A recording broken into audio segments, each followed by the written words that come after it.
শেখ হাসিনার পোষ্য বিড়াল আবার ফিরে এলো গণভবনে। রাজহাঁস, খরগোশ ও মাছের সঙ্গে গণভবন থেকে লুট হয়ে গিয়েছিল হাসিনার প্রিয় সেই পার্সি বিড়ালও। একটি স্বেচ্ছাসেবী সংগঠন সামাজিক যোগাযোগ মাধ্যমকে জানিয়েছে, শেখ হাসিনার বাসভবন থেকে লুটের পর প্রায় 40,000 টাকায় বিক্রি করা হয়েছিল বিড়ালটিকে। অবশেষে বাংলাদেশের বিশেষ নিরাপত্তা বাহিনী তাকে ফিরিয়ে এনেছে। গণভবনে ফিরেছে হাসিনার প্রিয় জার্মান শেফার্ডটিও। ফেসবুকে একটি পোস্ট দিয়ে অভয়ারণ্য নামে ওই সংগঠনটি জানিয়েছে, হাসিনার বিড়ালটিকে ফেরানো হয়েছে গণভবনে। জার্মান শেফার্ড কুকুরটিকেও ফেরানো হয়েছে। শাম্মী ইসলাম নীলা নামে এক নারীর কাছে ছিল এটি। সামাজিক যোগাযোগ মাধ্যমে একটি ভিডিও ছড়িয়ে পড়েছিল।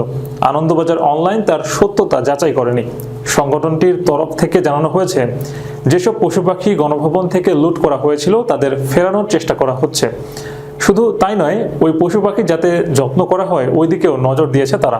সংগঠনটির পক্ষ থেকে জানানো হয়েছে, গণভবনে ওই পশু পাখিদের যিনি যত্নআদি করতেন তাকে ফিরিয়ে আনা হয়েছে।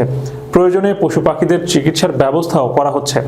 যারা গণভবন থেকে পশু পাখি লুট করেছেন তাদের অবিলম্বে সেগুলো ফেরত দেওয়ার অনুরোধ করেছে সংগঠনটি। গণভবনের ফটকে রক্ষীর হাতে সেগুলো তুলে দিতে বলা হয়েছে। যারা নিজেরা গণভবনে যেতে চান না তাদের কাছ থেকে ওই সংগঠনের সদস্যরা পশু পাখি সংগ্রহ করে ফিরিয়ে দেবে। একটি ফোন নম্বরও দেওয়া হয়েছে।